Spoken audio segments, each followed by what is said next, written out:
Hi, I'm Titiana Frausto, Judge of the 181st District Court for Potter and Randall Counties. It's my pleasure to be reading to you today, Bat and the Waiting Game. Today we'll be reading Chapter 13, 7th Inning Stretch. By the 7th inning stretch, Bat's whole body felt twitchy from sitting. Dad loved the 7th inning stretch. He called it a fun tradition. Bat thought the 7th inning stretch as the earliest possible opportunity to get Dad to leave the baseball game. If the score wasn't close, sometimes Bat could convince Dad to head home after everyone finished singing, "Take Me Out to the Ball Game." The 7th inning stretch happened after one team had had its turn at bat, but before the other team came out to hit. All the players left the field and everyone in the stands got on their feet. The big screens lit up with the lyrics of the song and the organ music began playing loudly through the PA system. Then a little animated baseball bounced along over the words just in case anyone didn't know how the song went. Dad dropped his arm across Bat's shoulders and began to sway back and forth to the tune, swaying Bat along with him. "Take me out to the ball game," sang the crowd all around Bat. Down to the field, the mascot, a man in a giant bird costume, jumped around, waving his wings to encourage the crowd to sing louder. "If they don't win, it's a shame," boomed Dad.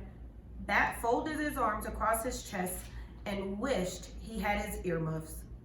As the last song was over and everyone settled back into their seats, the score Bat saw on the big lighted scoreboard was 3-2. The home team was winning. There was no way Dad would want to leave yet. Still, it was worth a try.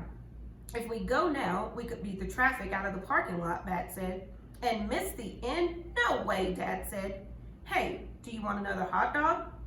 Bat shook his head. He had already eaten 2 hot dogs and a bunch of popcorn and was feeling slightly sick. He slumped down in his seat, resigned to staying for the rest of the game. Dad straightened the baseball cap on Bat's head, which was an exact match to the cap Dad was wearing and which Dad had just given him that day. "You know, sport, you could try a little harder to enjoy the things I'm interested in. It's a good talent, learning to appreciate other people's interests." "Well," said Bat, "you don't try very hard to appreciate my interests. You haven't even met Thor.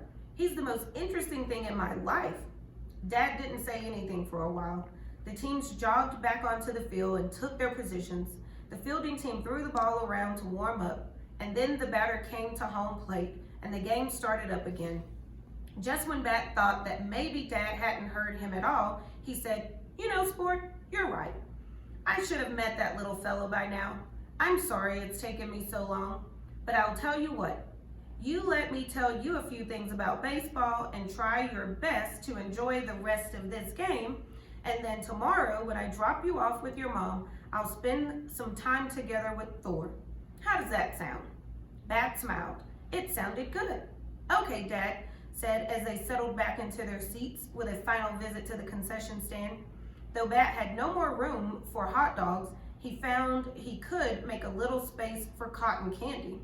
"Let me tell you a few things that I love about baseball games, starting with the most important part, the stats," Bat guessed. He knew how much Dad loved keeping up track of the players' statistics, batting, pitching, fielding, base running.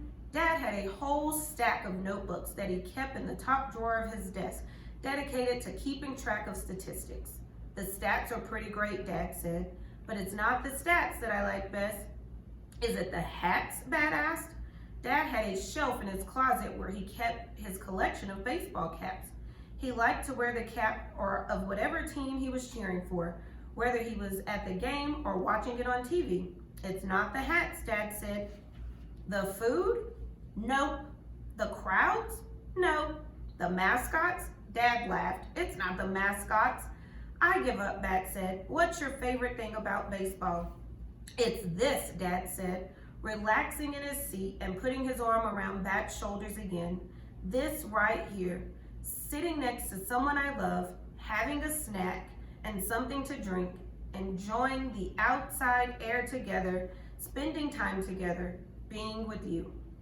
Bat could point out to Dad that they could do most of those things back at the apartment or at the park, It didn't have to be at a baseball game. Technically, Dad's argument was flawed, but instead of pointing this out, Bat paid attention to the pleasant warmth and height of his dad's arm across his shoulders. He pinched off some popcorn and popped it into his mouth, enjoyed the way it changed from fluff into melting sweetness. He looked out across the field, not trying to keep track of the players or the score. Instead, he tried to melt a little, like the cotton candy, and just be happy to be right there at the game with his dad. The moment was sweet. Not quite as sweet as cotton candy, but pretty close.